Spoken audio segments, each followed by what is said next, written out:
नजीब मुल्ला झूठ नहीं बोलते और वो टोरेंट को भगाएंगे। नजीब मुल्ला फिलहाल मुझे जब तक जो पता है अभी फिलहाल वो बीजेपी के साथ है, वो सरकार के साथ है, उनकी साझगांठ में अजीत दादा पवार गुट के वो साथ में। तो नजीब मुल्ला बाद में क्यों भगाएंगे? अभी सरकार में अभी भगा दो। तुम तो सरकार में ही हो ना, ये लॉलीपॉप किसको दे रहे हो? ये बेवकूफी बनाने की बातें कर रहे हो। अगर तुमको भगाना है ये तो अभी बता दो। यही बातें तो जितेंद्र अवार्ड करता था, यही बातें तो शमीम खान करता था, मेरी लाश पे से टोरेंट को आना पड़ेगा। ये जो कार्टून फैमिली है इनकी, इसमें से एक एक खिलौने निकल करके बचते हैं। सिर्फ इनको सिर्फ सुनिए, एंटरटेन के लिए इनको सुनिए और मजे लीजिए। ये करेंगे कुछ नहीं। अगर ये भगाना चाहते तो मैं आपके माध्यम से नजीब मुल्ला को चैलेंज करता हूँ कि आप सरकार में हो, बीजेपी में, आप अभी भगा दो उसको। आप बात की बात क्यों कर रहे हैं? इंशाअल्लाह ताला यहाँ से एमआईएम में जो उसका विरोध पहले से करते आई है, एमआईएम में जो उसके लिए 10-10 दिन भूख हड़ताल पे बैठी है, तुम लोगों के कमीशन की वजह से आज वो हम पे मुसल्लत है, हमारी गरीब जनता पे मुसल्लत है। मैं वहीं से आप देख रहे हैं एमकेटी न्यूज। जिस तरह से मुमरा में जो है कब्रिस्तान का मामला गर्माते जा रहा है, उसको देखते हुए आज जो है मुमरा रेलवे स्टेशन पर जो है आज आप देखेंगे यहाँ पर जो है एमआईएम की तरफ से एक जो है मांगों को लेकर यहाँ पे बैठे हुए हैं, धरना आंदोलन यहाँ पे किए हुए। आपको बताते हैं जिस तरह से कब्रिस्तान का मामला है उसको देखते हुए तमाम जो है कोशिश की गई जो है लीगल करने के लिए, लेकिन जो है कहीं ना कहीं टीएमसी पे ध्यान नहीं दे रही है। उसको देखते हुए जो है आज एमआईएम के सदर है मुमरा कलवा के सैफ पठान, उनके जरिए जो है यहाँ पर आज मुमरा एमआईएम टीम यहाँ पे बैठी हुई है, धरना आंदोलन कर रही है। आपको बता दें जिस तरह से कब्रिस्तान का मामला है, स्लाटर हाउस का मामला है, उनकी मांगी जो है 5 मांगी को लेकर यहाँ पे बैठे हुए हैं। अब देखने वाली बात ये होगी कि इनके बैठने के बाद भी टीएमसी पे ध्यान देती है या सिर्फ जो हमेशा लॉलीपॉप मिलता है।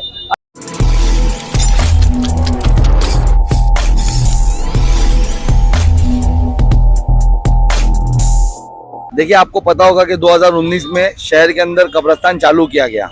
उसके पीछे की कहानी भी आपको पूरी पता होगी, किस तरीके से कब्रिस्तान और स्लाटर हाउस का भ्रष्टाचार किया गया। कब्रिस्तान की जगह बिल्डरों को दे दी गई और जो स्लाटर हाउस के लिए जगह मिली गई थी 11 एकड़, उसमें से सिर्फ 4.5 एकड़ पे कब्रिस्तान दिया गया, 6.5 एकड़ भी उठा के बिल्डरों को दे दी गई।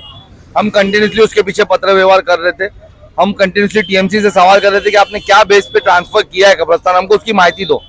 हमको कोई जवाब नहीं मिलता था। अब इत्तेफाक से 2023 के एंड में उन लोगों ने हमको लिखित जवाब दिया है और इतना शॉकिंग जवाब दिया है कि जहां पर आज हमारे 6000 मरूमों को तदफीन कर दी गई है, दफन कर दिया गया है, वो लिख कर देते कि वहां पर कोई कब्रिस्तान ही नहीं है। और आपको पता होगा किस तरीके से इस शहर के विधायक जितेंद्र अवार्ड, उस टाइम के मौजूदा यानी टीएमसी कमिश्नर संजीव जायसवाल ने अपना फैसिलेशन करवाया था स्टेज लगा करके, और इसकी वाहवाही लूटी थी कि हमने कब्रिस्तान दिया। तो आज मुझे बताए कि ये कब्रिस्तान की मान्यता अगर टीएमसी बोलती नहीं है तो ये क्या है? धोखा नहीं है शहर के साथ? हमारे शहर के साथ इतना बड़ा धोखा, इतना बड़ा फ्रॉड हुआ है, उसके खिलाफ हम बैठे कि हमको कब्रिस्तान को अभी जो 6000 लोग यानी वहां पर दफना दिए गए उनकी रिस्पेक्ट करो और आप कब्रिस्तान को मान्यता दे दो। हम भी उसके विरोध में थे कि वो स्लाटर हाउस है, लेकिन अभी हालत आजरा ऐसी होगी कि वहां पर हालत ऐसे हो गई कि वहां पर अपने को यानी उसको कब्रिस्तान घोषित करना ही पड़ेगा। अभी 6000 लोग को कहाँ दफन हुआ, उनका क्या करेंगे? तो हम मान्यता उनकी लेने बैठे कि हमको कब्रिस्तान की मान्यता दो, और जो बाकी की जगह थी, जो आधी जगह बची है स्लाटर हाउस की और जो वो कब्रिस्तान की जगह थी, वहां पर हमको स्लाटर हाउस बना के दो। आपके हिसाब से स्लाटर हाउस जो है कब तक बन के तैयार होना चाहिए, मतलब कभी बनना चाहिए था, अभी तक बना नहीं है? देखिए, हमारे हिसाब से क्या, ये तो यूडी की तरफ से रिजर्वेशन 2023 में आ गया था, प्लॉट अवेलेबल थे, टीएमसी के पास फंड अवेलेबल थे, बाजू में लग के 150-150 करोड़ दिए जा रहे थे रोड बनने। तो क्या 20-25 करोड़ देकर के स्लाटर हाउस नहीं बनता? स्लाटर हाउस मुझे ऐसा लगता है कि 2015-16 में बन के रेडी हो जाना चाहिए था और इस शहर को मिल जाना चाहिए था। इस शहर के 10,000 युवाओं को रोजगार मिल जाना चाहिए थी, लेकिन ये एक साजिश के तहत स्लाटर हाउस को रोका गया कि यहाँ के युवाओं को रोजगार मत दो, यहाँ के युवाओं को नशे पे लगाओ, ये सोच के साथ रोका गया। अभी आप जो मांग लेकर यहाँ पे बैठे हो, अगर आपकी मांग पूरी नहीं तो आप क्या करेंगे? देखिए, हम लोगों की मांग जब तक पूरी नहीं होगी, हम लोग का बेमुद्दत धरना आंदोलन है, हम लोग धरना आंदोलन पे जारी रहेंगे। ये हमारा संविधानीय हक है, हम इससे हटेंगे नहीं। अपने यहाँ पर पीछे जो लिखे हो 5 मांगे हैं, कौन कौन सी मांगे हैं 5? देखिए, पहले हमारी मांगी ये है कि तत्काल उस कब्रिस्तान को जहाँ 6000 लोग को तदफीन कर दिया गया है, जिसे आप बता रहे हो कि लीगल नहीं है, उसको लीगल किया जाए टीएमसी की तरफ से। सेकंड हमारी मांगनी है कि वो कब्रिस्तान की हालत आपको पता है कि किस तरीके से वहाँ मिट्टी यानी सही सॉइल वहाँ का सही नहीं है, जिसपे बॉडी डिकम्पोज नहीं होती है और यानी बहुत यानी प्रॉब्लम्स हो रही है और गंदा पानी आता है कब्रिस्तान में। तो कब्रिस्तान की दुरुस्ती कराई जाए, मिट्टी भरनी कराई जाए। तीसरी हमारी शर्त ये है कि जो स्लाटर हाउस 11 एकड़ का हमको पास करके मिला था, अगर रीशिफ्ट हुआ है तो हमको वो बची हुई जगह पे स्लाटर हाउस और वो जो कब्रिस्तान की जगह वहाँ पर स्लाटर हाउस दिया जाए। चौथी हमारी ये है कि उस वक्त जो जितने भी यानी नेता, जितने अधिकारी इस करप्शन में इन्वॉल्व थे, उन पे एफआईआर ली जाए। उन लोगों ने धोखा दिया है हमारे शहर को, उन पे एफआईआर होना चाहिए और भ्रष्टाचार है ये होना चाहिए। हमारी इस तरीके से 5 मांगे लेकर हम बैठे हैं। और नजीब भाई भी लगातार जो है कब्रिस्तान विजिट कर रहे हैं, उनका भी कहना है कि दुरुस्ती होना चाहिए। क्या लग रहा है आपको, क्या सिर्फ भावनाओं के साथ खेला जा रहा है, क्या वाकई में काम के लिए पहुंचा जा रहा है? देखिए, भावना के साथ खेला जा रहा है। नजीब मुल्ला कब से अलग हुए इनसे? भ्रष्टाचार 2019 में हुआ, आप अलग 2023 में हुए, तो 4 साल आप कहाँ थे? और आपका तो एक इंटरव्यू देखा हूँ मैंने कई न्यूज चैनल के ऊपर कि जिसमें आप नजीब मुल्ला खुद बोल रहे हैं जितेंद्र अवार्ड का सब जितनी भी बात है कब्रिस्तान की शिफ्टिंग को लेकर के सबको मैंने किया हूँ। तो आज ये लॉलीपॉप देने का क्या मतलब बनता है? क्या लोगों को, जनता को बेवकूफ समझ रहे हो आप लोग?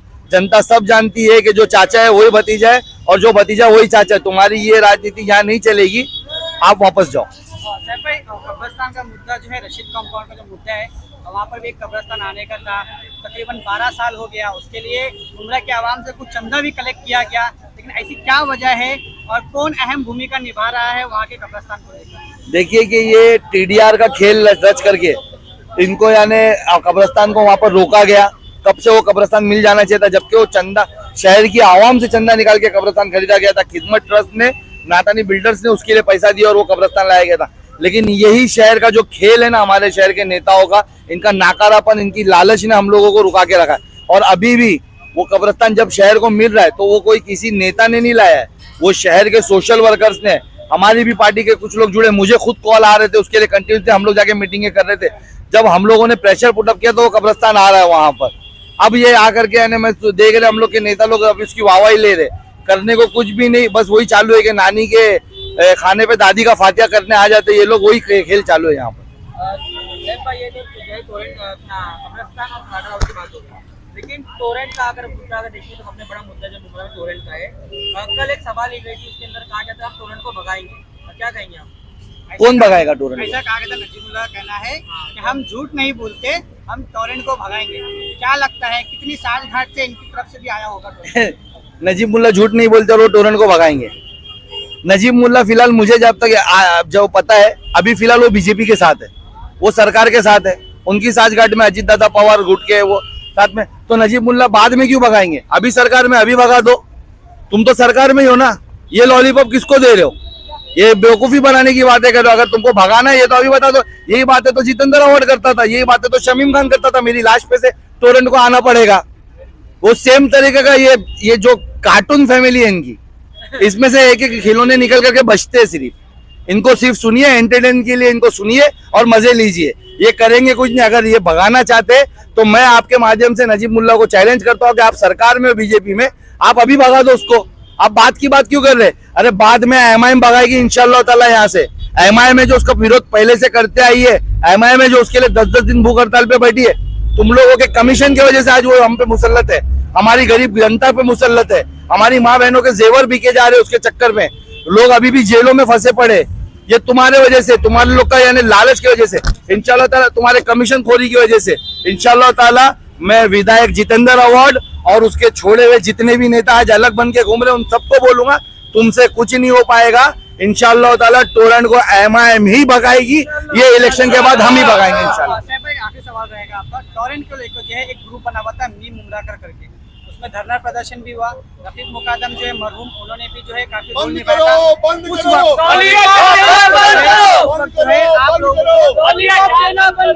उस वक्त जो है आप लोगों को कितना समर्थन मिला था टोरेंट भगाने के लिए सत्ताधारी की तरफ से? देखिए, आप जो बात कर रहे हो 2019 की बात कर रहे हैं, आपको याद होगा कि यही वो जगह है जहां पर हम लोग 17 लोग भीम उमरे करके बैनर पे टोरेंट के विरोध बैठे थे कि टोरेंट हमारे शहर में नहीं लाए जाए। उस वक्त के जो पॉलिसी मेकर थे इलेक्ट्रिसिटी के और जो मंत्री थे बावनकुले, उनकी तरफ से पॉलिसी मेकर आकर के हमारी हंगर स्ट्राइक को ब्रेक कराया था तीसरे दिन, और हमको आश्वासन दिया था कि वो टोरेंट को नहीं आने देंगे शहर में, और 1 साल के लिए टोरेंट को उस वक्त रोका गया था। लेकिन फिर इलेक्शन हुए 2019 में, जितेंद्र अवार्ड यहाँ से जीते, उनकी सरकार बनी, वो सरकार में गए और 2020 में अपने पावर पे हम सबको पुलिस के जरिए घरों पे नजरबंद करवा करके रातों रात टोरेंट को ला दिए। जो हमको वादे किए गए थे वो भी पूरे नहीं करे और टोरेंट को ला दिए। उन्होंने हमको वादा किया था कि टोरेंट आने से पहले पूरे शहर की मीटिंग बिठाई जाएगी, राय ली जाएगी, अगर शहर नहीं चाहेगा तो नहीं, तो वो मीटिंग भी नहीं हुई जो हमको वादा हुआ था। इन्होंने सिर्फ यानी अपने जैसे सत्ता में आए, अपने कमीशन के चक्कर में टोरेंट को रातों रात लेकर आ गए। क्या अपील करना चाहोगे? आवाम से मैं यही अपील करना चाहूंगा, आप देख रहे कि अभी आपका कब्रिस्तान का किस तरीके से भ्रष्टाचार खोल कर आया है। टीएमसी लिख कर देती है कि एमएम वैली में कब्रिस्तान ही नहीं है। अगर आप सोचिए जिस तरीके से देश का माहौल बना हुआ है, हमारे समाज को किस तरीके से टारगेट किया जा रहा है, जहां हमारी लीगल जगह है, जो वक्फ की हमारी है, जहां हमारी मस्जिदें है, जहां पर हमारी यानी कब्रिस्तान है, दरगाह है, उसको लीगल होने के बावजूद भी आज हथौड़े चलाए जा रहे, उस पे बुलडोजर चलाए जा रहे। तो ये कब्रिस्तान को तो कहा जा रहा है कि टीएमसी की मान्यता निकल, अगर इस तरीके का वाकया मुमरा में पेश आ गया तो मुमरा की आवाम क्या करेगी? वो 6000 परिवार क्या करेगा जिसके लोगों को वहां दफनाया गया है? तो मेरे भाइयों, अभी समझो, इनकी पॉलिसीज को समझो और इसके अगेंस्ट आओ, हमारे साथ खड़े हो जाओ और अपने शहर के हक को दिलाने की लड़ाई में हमारा साथ दो। बंद करो, बंद करो।